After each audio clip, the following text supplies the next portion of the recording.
इस एपिसोड की शुरुआत में हम देखते हैं कि रेनगुआ कौआ उसकी मौत की खबर उसके भाई को देता है।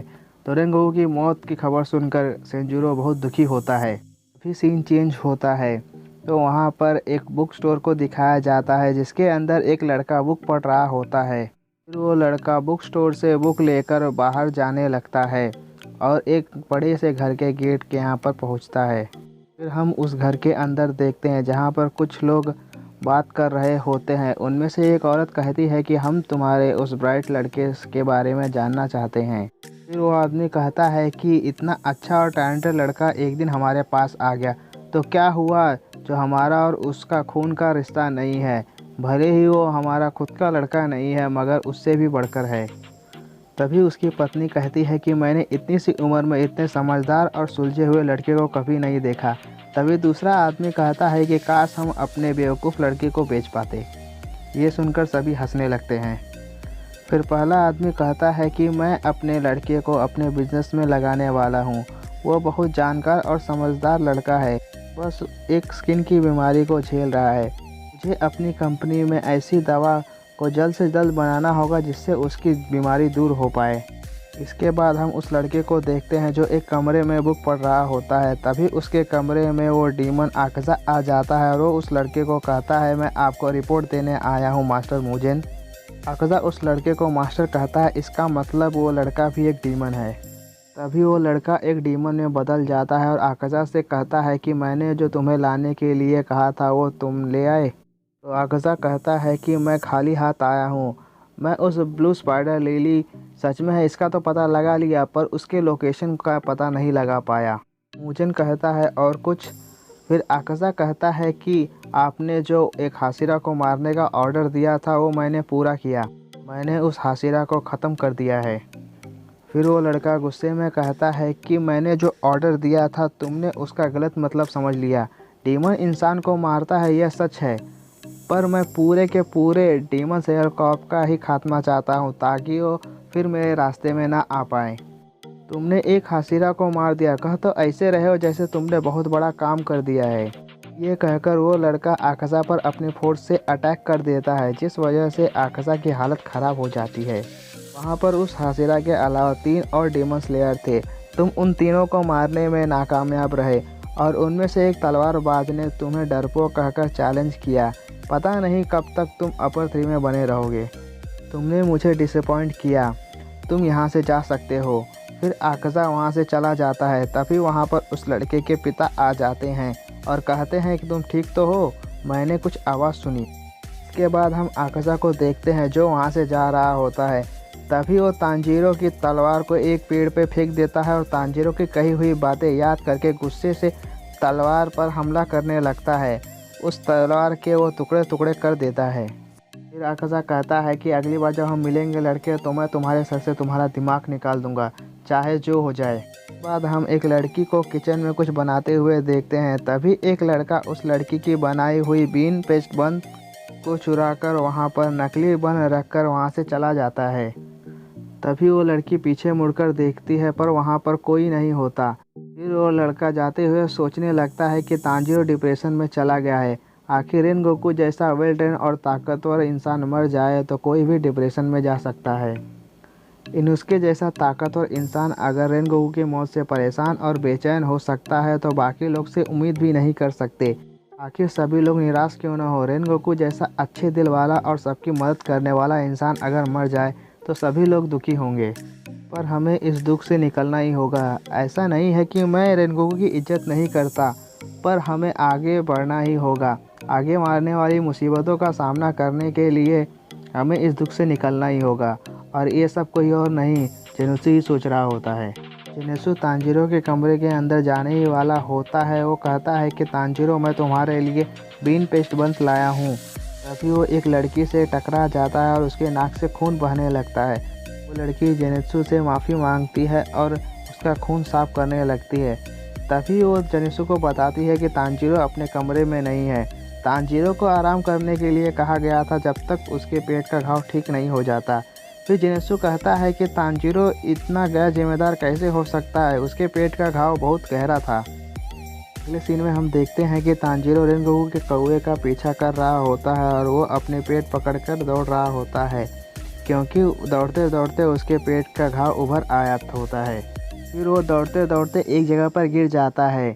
जब वो उठकर आगे देखता है तो कुछ दूरी पर एक लड़का खड़ा होता है और वो बहुत दुखी होता है। तभी तांजीरो दौड़कर उस लड़के के पास जाता है और उस लड़के से पूछता है, क्या तुम रेनगोकू के भाई संजीरो हो? तो वो लड़का हाँ में जवाब देता है। फिर तांजीरो कहता है कि मैं तुम्हारे पिता और तुम्हारे लिए रेनगोकू का संदेश लाया हूँ। तो सेंजीरो कहता है कि मुझे पहले से ही पता है कि मेरे भाई के साथ क्या हुआ है। तभी क्योजीरो के पिता घर से बाहर निकलते हैं और तांजीरो से कहते हैं कि तुम्हारा यह मैसेज किसी काम का नहीं है, बिल्कुल उस तलवारबाज की तरह। जब उसने तलवारबाजी को चुना और डेमन स्लेयर कॉर्प्स में शामिल हो गया तभी उसका सारा टैलेंट खत्म हो गया था। और ऐसे बेकार और बिना टैलेंट वाले इंसान का मर जाना ही अच्छा है। उसके मरने से मुझे कोई फ़र्क नहीं पड़ता। रेनगोकू के पिता तांजीरो के सामने रेनगोकू की बहुत बेइज्जती कर रहे होते हैं। यह सुनकर तांजीरो को बहुत बुरा लगता है, तो वो रेनगोकू के पिता को कहता है कि आप चुप हो जाइए, आप अपने लड़के के बारे में इतना बुरा क्यों बोल रहे हैं? तो रेनगोकू के पिता बोलते हैं कि तुम कौन हो, तुम्हारी हिम्मत कैसे हुई मेरी प्रॉपर्टी में पैर रखने की? फिर तांजीरो कहता है कि मैं डेमन स्लेयर कॉर्प्स से हूँ। तभी रेनगोकू के पिता तांजीरो को चौंक कर देखते हैं और उसके ऊपर हमला करने जाते हैं। उन्हें लगता है कि तांजीरो सन ब्रीदिंग टेक्निक के बारे में जानता है। तो तांजीरो कहता है कि सन ब्रीदिंग टेक्निक क्या होती है? तभी रेनगोकू के पिता उस पर हमला कर देते हैं। वो उसका हाथ मोड़कर उसे मुंह के बल ज़मीन पर पटक देते हैं। तभी सेंजीरो उसे बचाने के लिए आता है और वो अपने पिता से कहता है कि तांजीरो को छोड़ दे, पर उसके पिता उसे ही एक चांटा मारकर दूर फेंक देते हैं। ये देखकर तांजीरो को बहुत गुस्सा आता है और वो गुस्से में रेनगोकू के पिता को लात मारता है। तांजीरो की लात से बचने के चक्कर में रेनगोकू के पिता को तांजीरो को छोड़कर उससे दूर होना पड़ता है। तभी तांजीरो कहता है कि आप एक मॉन्स्टर हो, आप अपने ही लड़के की बेइज्जती कर रहे हो जो अभी मर चुका है और दूसरे लड़के को मार रहे हो। फिर रेनगोकू के पिता कहते हैं कि तुम सन ब्रीदिंग टेक्निक का इस्तेमाल करते हो, यही वो टेक्निक है जो सबसे ज़्यादा स्ट्रांग है, यही वो ब्रीदिंग टेक्निक है जो सबसे पहले क्रिएट की गई थी। बाकी सारी जो ब्रीथिंग टेक्निक है वो बस इसकी सस्ती कॉपी है, चाहे वो फायर हो, वाटर हो या फिर एयर हो। मैंने उस बुक में तुम्हारी इयररिंग्स के बारे में सब कुछ पढ़ा है। तांजीरो को समझ में आता है कि रेनगोकू के पिता हिनोकामी कागुरा डांस के बारे में बात कर रहे हैं। इसका मतलब कि सन ब्रीदिंग टेक्निक और हिनोकामी कागुरा दोनों एक ही हैं और इस टेक्निक का इस्तेमाल हमारे परिवार में सालों से चारकोल बनाने के लिए किया जा रहा है। अगर मैं इतना ही स्ट्रांग हूँ तो उस समय मैं रेनगोकू की मदद क्यों नहीं कर पाया जिस समय मैं उसकी मदद करना चाहता था। ये सब सोचकर तांजीरो बहुत फ्रस्ट्रेटेड हो जाता है और रेनगोकू के पिता पर एक हेडबट मार देता है।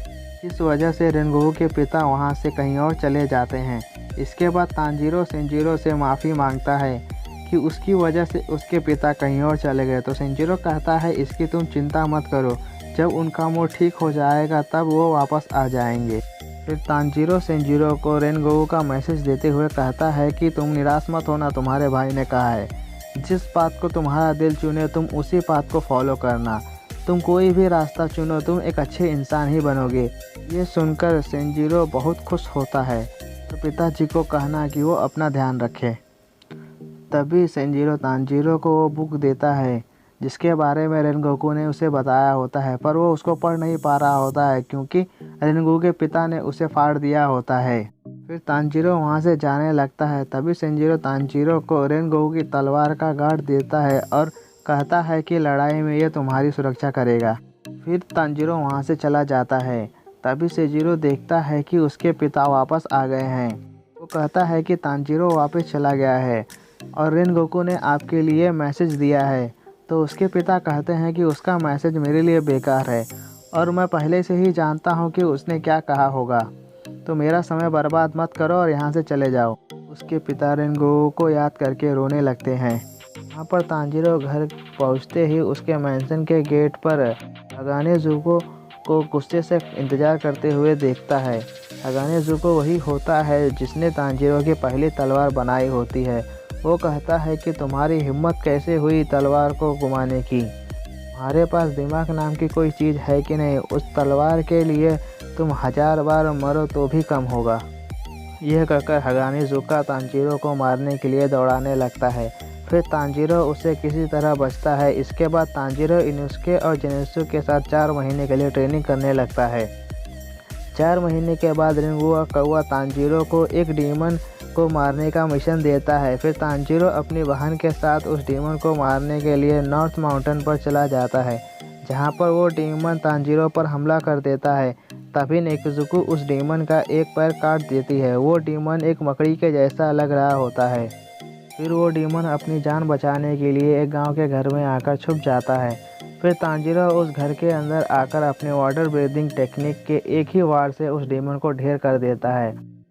तांजीरो का इतना ताकतवर होना उसके 4 महीने की ट्रेनिंग का ही नतीजा था कि वो एक ही वार में एक डीमन को मार पाया। तांजीरो वापस मेंशन आ जाता है। वहाँ पर आते ही तांजीरो लड़कियों की चिल्लाने की आवाज़ सुनता है। फिर तांजीरो भागकर तुरंत घर के अंदर जाता है तो देखता है कि एक आदमी 3 लड़कियों को उठाकर ले जाने की कोशिश कर रहा होता है। फिर तांजीरो कहता है कि तुम इन लड़कियों को कहाँ उठाकर ले जा रहे हो। ये कहते हुए तांजीरो उस आदमी पर हमला कर देता है, पर वो आदमी तांजीरो के अटैक से बड़ी आसानी से बच जाता है और कहता है, मैं फॉर्मर शिनोबी हूँ, मेरा नाम लॉर्ड तेंजिन उजुई है। फिर तांजीरो कहता है कि तुम उन दोनों लड़कियों को छोड़ दो किडनैपर कहीं के, तुम्हें समझ नहीं आ रहा है तुम क्या कर रहे हो। फिर तेंजिन कहता है कि तुम लोगों को समझ नहीं आ रहा है तुम क्या बोल रहे हो, मैं तुम्हारा सुपीरियर हाशिरा हूँ। तो तांजीरो कहता है कि मैं तुम्हें हाशिरा नहीं मानता। इसका जवाब देते हुए तेंजिन कहता है कि मुझे कोई फ़र्क नहीं पड़ता तुम मुझे हाशिरा मानते हो कि नहीं, मुझे एक मिशन के लिए फ़ीमेल डीमन स्लेयर की ज़रूरत है। अगर ऐसी ही बात है तो उस लड़की के बदले मुझे ले चलो। तभी वहाँ पर इनुस्के और जेनित्सु आ जाते हैं। वो भी कहते हैं कि हम भी चलेंगे। ये सुनकर तेंजिन उन लोगों को देखने लगता है और मान जाता है। फिर वो लोग वहाँ से जाने लगते हैं। तभी इनुस्के तेंजिन से पूछता है कि हम कहाँ जाने वाले हैं। तो तेंजिन कहता है कि हम जापान की नंबर 1 जगह द एंटरटेनमेंट डिस्ट्रिक्ट में जाने वाले हैं। और ये एपिसोड यहीं पर ख़त्म हो जाता है। अगर आपको हमारा वीडियो पसंद आया हो तो वीडियो को लाइक कीजिए और हमारे चैनल को सब्सक्राइब कीजिए। अगर आप ये वीडियो फेसबुक पे देख रहे हैं तो हमारे फेसबुक पेज को लाइक कीजिए। Thank you for watching.